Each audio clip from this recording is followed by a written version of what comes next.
With the French victories in both St. Petersburg and Kiev, things are looking pretty unlikely for the Russians. Remember, I was counting it where we were about midway here. So my assumption is the French are well ahead in victory points at this point. Anyway, they get to draw a card. Take 3 units more than 5 hexes for the nearest Russian unit. 3 units more than 5 units from the nearest Russian units are disrupted. Well, I'll take that. Rear formations being bereft of supplies. That seems better than losing wagons. I got some units back here I can disrupt. Hey, no big deal. And for the Russians, any French unit in Moscow at the end of the turn is disrupted. Okay, well, there's no St. Petersburg aflame, so I was lucky. Of course, Moscow was more susceptible to fire. An older city, more wooden, so that's no big deal either. And now we have to deal with the supply situation. We do have a few forage markers out. Otherwise, I think just about everything is in supply one way or another on the French side. Napoleon's forces up here have gotten themselves, he's not Napoleon anymore, it's Ney's command, but have cleared the route. And there really isn't a whole lot left for the Russians to do. Now, note here, had I moved Poniatowski into here earlier, and couldn't have been too much earlier, and caused the revolution, maybe the best that would have happened, and it's not a guarantee that it happens, by the way, is now I'd be in a position where I'd not only have to grab up a couple of cities back here that I haven't taken command of yet, or taken control of yet, but I'd also have to go and get as far as Moscow in order to win the game. And that would make things a little more difficult. I would have to brush aside the main Russian force. The Russians, seeing their lead having evaporated, and it's really quite large. If you remember, there's like 19 points of cities. Well, that means the French have access to, if not actually controlling, 16. There's a couple that they don't actually have yet, including this one, which I left with Grouchy to get him into the combat position here. Didn't realize I was leaving that, but I think I made the right decision. Anyway, if we're looking at 16-3 as our point value, the Russians have another 4 here, that's 16-7. It's just nowhere near the level that we need to have a chance. So we're going to have to try to push for more combat situations. And the problem here is really the only combat situation that we have any odds on is against Oudinot, the way we positioned ourselves. I think we made a tactical error in how we pushed in, because Davout was in place. I could have positioned more against him, and then Grouchy coming in across here. I think the Russian army is just about to collapse. I'm not convinced I have sort of the idea of how to defend in this, but clearly the Russians still have an inferior army, and with the French not withdrawing due to winter, it's just not, they're not facing the kind of challenges that they did in the historic retreat from Moscow that would be happening perhaps at this point.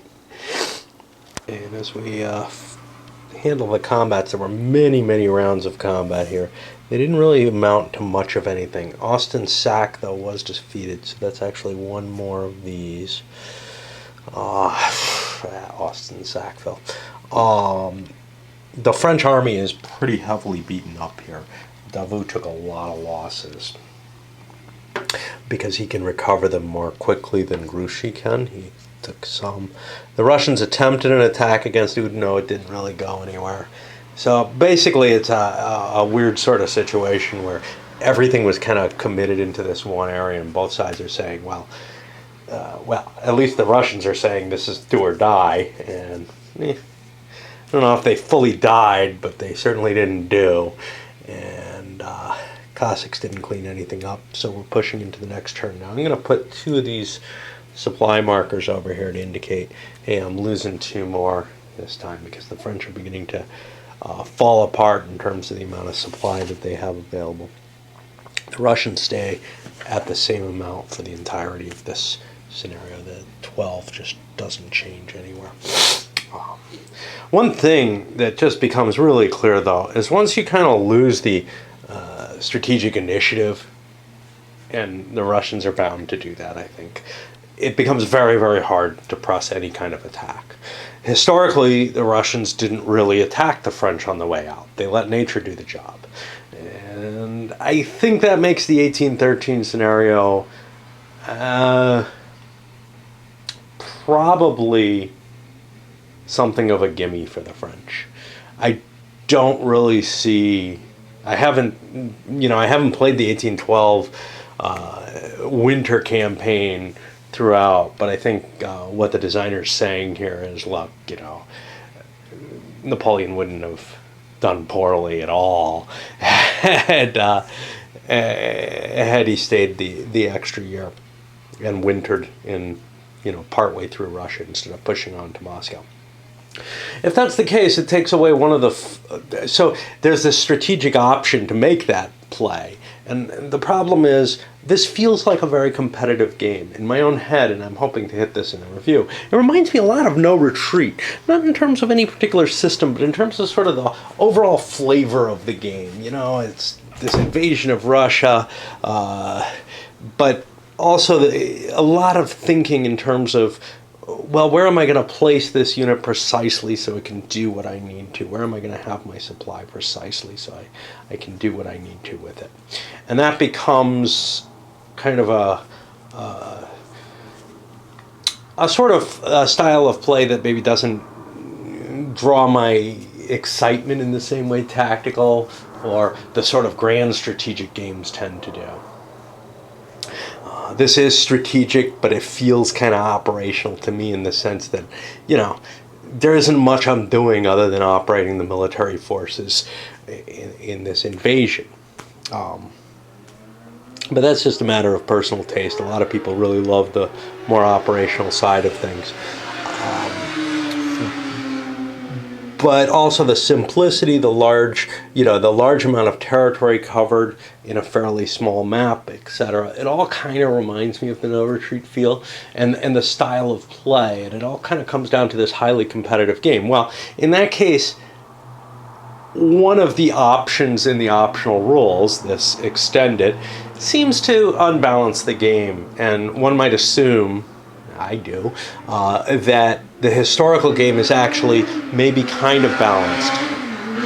If it is, though, it's probably not going to represent this historical fact with careful play. It seems to me that the French lost tremendously. If you look at, what happened at the end of that, they just failed completely. So maybe that competitive side of play doesn't really exist in it. It just has that flavor in terms of things, because if it does represent things historically accurately for the 1812 scenario, or the scenario that you don't, winter in Russia, well then, that too is going to be an exceedingly unbalanced game. Is this one exceedingly unbalanced? No. I think a little bit better play with the Russians, this one could have been drawn out closer. So then the question is, well, if you play carefully with the French, does that mean that they have a fair chance of winning the other scenario, which seems like you're kind of saying, okay, well, Napoleon and his army really mucked it up so terribly, and that seems like a little bit of a stretch. Clearly it was a total disaster, but was it possible to do better while fighting the campaign over the winter? And I don't know. All right. So let's move on into turn 14 here. You know what I forgot, though? I forgot to roll for the Russian reinforcements. The French no longer are losing units because they have St. Pete. The Russians don't get anything. It looks pretty hopeless for them. And now we go to the card draw. An additional supply train. I'll take it.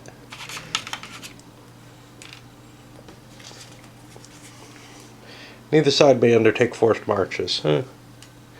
Not too big a deal, to tell you the truth. And then the attrition, a lot of units foraging. And that's just going to get worse. I don't have many turns left to capture the rest of the cities. Basically, the French have to hold the line here. It's not likely they're going to lose anything in either of these if they make any kind of expenditure to maintain them. But the thing is, like St. Petersburg, I got a forage marker here. It's possible, that I'd take a hit, and that means I would have to spend a supply wagon to recover, and that means less for my other units. It doesn't look likely to me that I'm going to gain Moscow, but it also looks like I should be able to hold everything else and then make a few expenditures at the end of the game just to grab the remaining cities. Pushing through the activation, we can see the main Russian line here. The French are coming down, Napoleon's forces coming down from the north, putting additional pressure in. This line can't hold. The job has become very easy for the French. Now, clearly, a little bit more luck. Maybe the Russians can pull out more easily than they did in this game. They have the one or two fails, their early movement, and ended up getting some troops stuck way to the west. Stuff like that could definitely have changed the nature of the battle that we're seeing. It's just... So I think there's actually more luck in this than you'd expect for a game that has sort of the feel of competitive play that this does. I don't necessarily see that as a good or a bad thing. It just feels like there's too much thinking and too much abstraction in terms of the scale, whatever, for something that's meant mainly as a simulation. I'm kind of working myself towards wherever the review goes.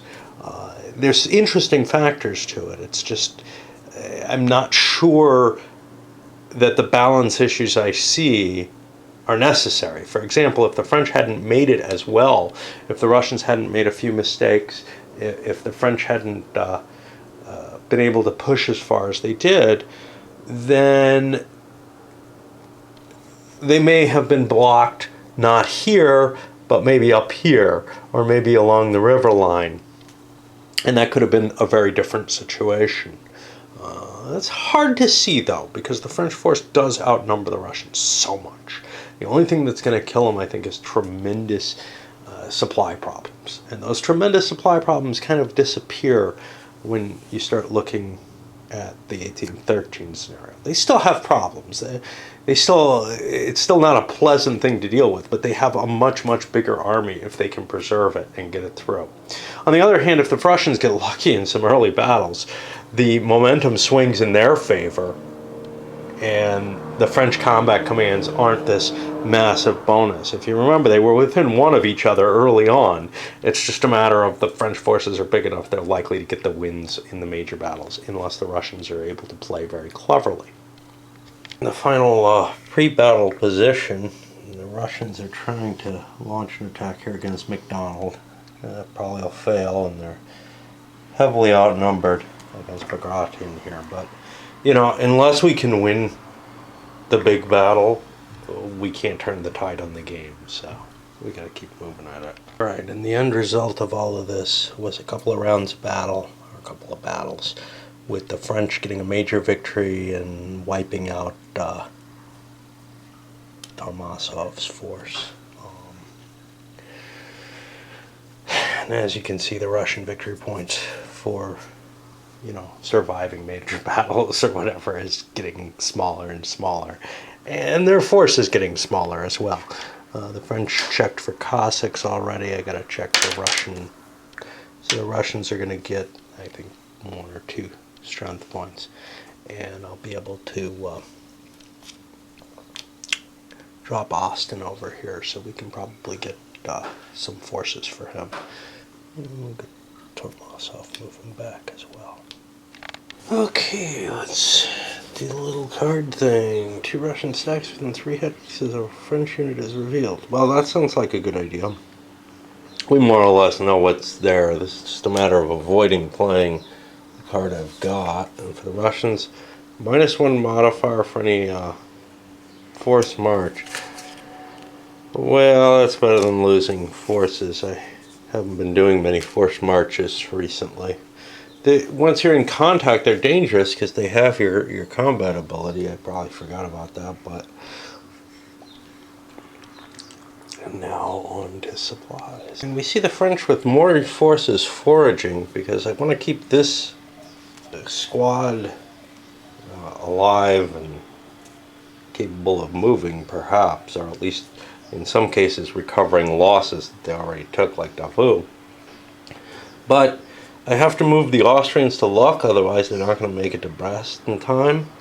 I have to move Rainier towards Vilno, or else he's not going to make it there without a forced march. He may try the forced march anyway, but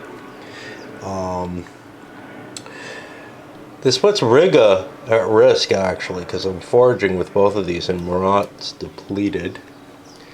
And I think Grouchy has to send forces to Vitebsk. I don't have to necessarily do that right at this moment, but you know, if he's needed to move units into the front, he could do that. But the problem is, if there's anything disordered in the hex, you're not going to move anything in that hex. So it might take multiple commands to do it. Anyway, with just 2 turns left, we're kind of cleaning up the remainder of the French. Their number of supply trains just keeps decreasing, so it's going to be harder and harder to hold the line, but it also looks impossible for the Russians to get enough points to make anything worthwhile. Basically, there just isn't a long enough run up to St. Peter, or there isn't enough time to say run up to St. Petersburg and grab it, which would be a bigger point swing than whatever they might be able to gain here. Movement. First of all, Rainier actually had a damaged unit in his command still, so he had to recover that rather than march here. That's something you gotta watch. I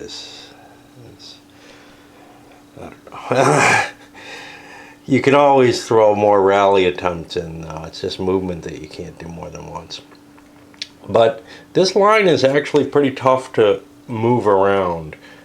If the Russians could have completely out-trumped the number of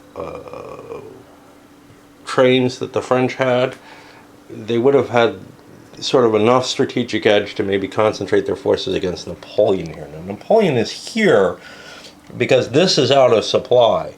1, 2, 3, 4, 5.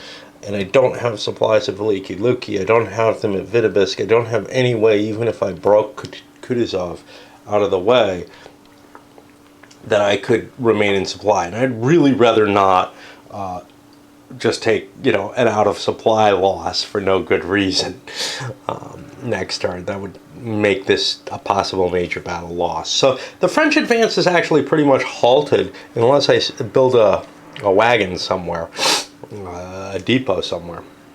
I've got one back here that can supply McDonald, Poniatowski, and 1, 2, 3, 4, 5. This gets me to Oudinot. I don't know if Grouchy can be there. 1, 2, 3, 4, 5. Uh-oh. Wow. See, that changes things, because if Grouchy's not there, he's going to dispatch a unit to Vitebsk. And if Grouchy isn't there, I think that means Kutuzov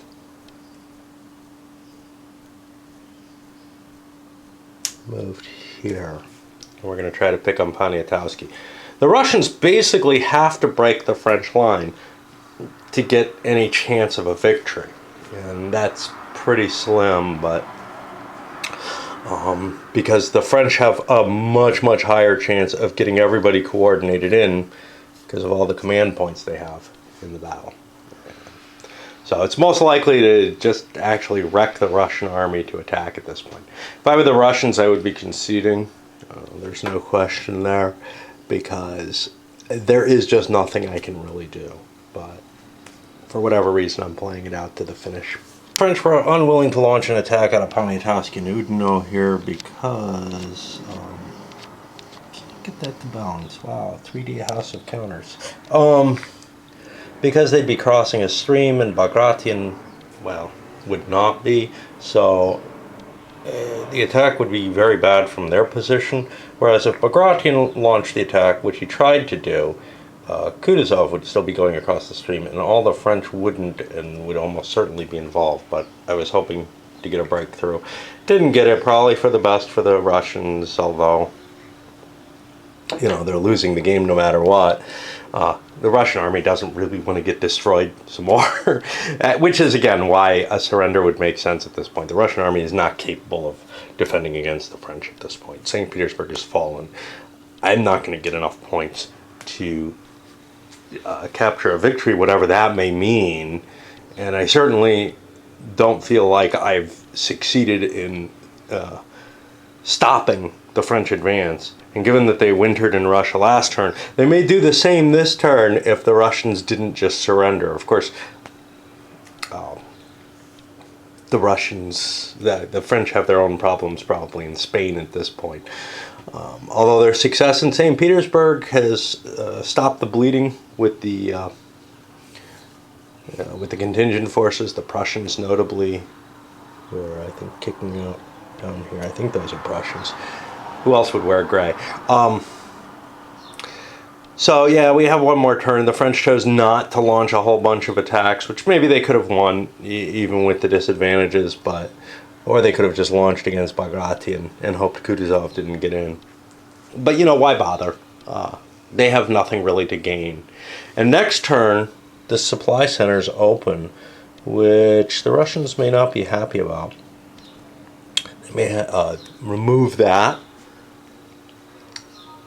Not that it matters much. Not that anything matters much in this. And it's the final card draw, and I don't think anything can defeat the French, but for example, if Austria just disappeared off the map, which I would expect in one of these cards, something bad could happen here. No forced marches can be undertaken. We'll take that, rather than losing supplies. And for the Russians, no strategic moves may be undertaken. Ooh. Oh boy, what's our option there?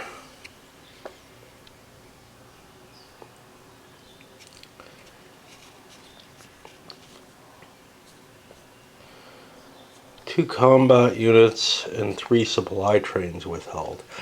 Well, to be honest, these combat units aren't going to be able to do much, so I'm going to choose that. I might have chose differently if it wasn't the last turn of the game. So 2 combat units, the ones I gained this turn, and 3 supply. Go away. The French lose another supply for this turn. And then I have the forage markers to check. There really isn't anything else that's out of supply except for this Russian, which is just stuck there, you know. Can't do anything, won't disappear though. Supply issues hit hard. Marat, for example, his force. I didn't recover him last turn, so they they ended up actually disappearing. We had other hits, Ney, Celsier, but nothing that's going to cost us anything significant. The units that we need to move to cover our victory point cities are all available. Which, I guess it's time to start placing the little supply markers at this point. You know, my lack of attentiveness is a real problem. And in this game, it's just kind of thrown all my results out the window. Which is, hey, this has felt like a really easy cakewalk for the French. I'm not sure it should be, because of something I just found. Forced marches aren't the only time you roll for attrition. You roll for attrition one before the forced march, essentially. The yellow area here. And I don't know why that didn't sink in for me, but I've been allowing everyone a little bit more movement than they should have each turn. 1 extra hex, which has allowed the French to push forward a little further. Now, how many units would they have lost? I don't know. You know, there's just no way of knowing. There's been a lot of times when I haven't moved more than a couple hexes, but there have been a fair amount, especially early on when I was making that rush for St. Petersburg, when I would have been making a roll on here, and there's a +1 for any French, and then appropriate commander probably would have reduced that, but a 1 in 6 chance of losing a unit each time. I don't know that it would completely throw the results out of whack, but here's the point. I mean, if I hadn't had the steam to make it to St. Petersburg, I wouldn't be able to hold this line. I wouldn't be in the position that I'm in right now. So it's a lot tougher to see. Basically, I was force marching with Rainier, and I wanted to look up to make sure, hey, force march is automatic, basically. You just take losses, and that is the case. So there wasn't any risk in force marching with him. He was going to make it. He took some losses. But then I noticed, yeah, there's a reason this is colored the way it is. And, well, that's the nature of me looking at a game for the first time always. Well. During movement, everything was covered. The Russians tried to swing around and attack Napoleon here, but the order of play worked out in such a way the French moved in to attack Bagration. Bagration pulled back. Everything's out of orders here. They'd already moved, so then Napoleon pulled back as well, preventing any attacks from actually happening this turn. The reason for it is, well, the Russians didn't want to face all this with Bagration, so they pulled out. And Napoleon says, well, screw you, man. You know, I got the win in the bag. I don't want to fight the last battle. I think you're going to surrender. Which it is.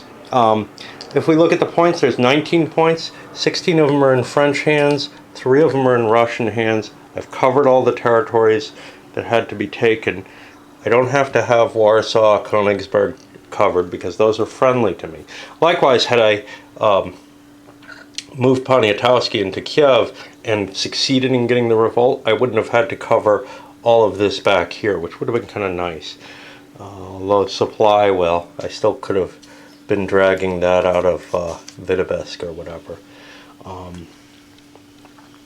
And on top of that 16-3, the Russians have 2 more points, so it makes it 16-5. It's clearly a massive French victory. Of course, would that have been here if it had been for, if I had been playing the March attrition correctly? I don't know. Certainly the French would have lost a handful more units, but I feel like they have so many units. But they might have lost the spearhead units, or some of the spearhead units, and some of the fights were not particularly overwhelming French battles, so it might have slowed down when the French wanted to actually engage. It might have caused a lot of different things to happen. So it's kind of hard to judge. On the other hand, it does definitely feel, when I looked at the difference between taking the 1812 scenario and the 1813 scenario, continuing on in winter or trying to form winter quarters, it looked very iffy to try to play out Napoleon in the winter. And I think if you were going to play this as a campaign scenario, that's probably the better one to choose, because I think it looked a lot more desperate for the French to try to winter in Russia and still hold on to territory. This scenario may not be exactly a cakewalk, but it definitely looked easier. Even with my cheating, it looked iffy whether or not the French could hold out through the winter. Whereas this looked, well, at least by playing it out, it felt pretty easy. Had I tried the winter, maybe I would have found that my cheating got me ahead enough there too that it was just as easy. The Russians definitely got boned down here, and I think they made some strategic mistakes as well, just in terms of, well, I mean, to some extent they couldn't get out of here, and that was very painful. They lost a large force down here to just being captured, and that's kind of the vagaries of luck. If the bigger force, I don't remember who was down there, Barclay or someone, if that bigger force had succeeded in moving, then it wouldn't have been a big deal to lose the smaller force. But with the bigger force stuck there, I had to throw the smaller force in to help reinforce it, and that really slowed the French advance down here in the south, and maybe directed my movement further and further north, because I had no such no such real blocks on the north holding the Dvina. That was just really impossible, basically. The French forces are so mighty, and they start off with a lot more supply depots. Plus, if they're able to succeed in winning a major battle or two, well, a major battle or two in the first couple turns, then they have the swing of the momentum in their favor to such an extent that the Russians basically, in this case, never managed to turn that around. They would have had to get very, very lucky, because it's really hard for them to concentrate their forces, even on defense. It feels a little bit too extreme in that sense. Anyway, we're going to load this one up. A little shorter than the others, but and we'll come back with a review.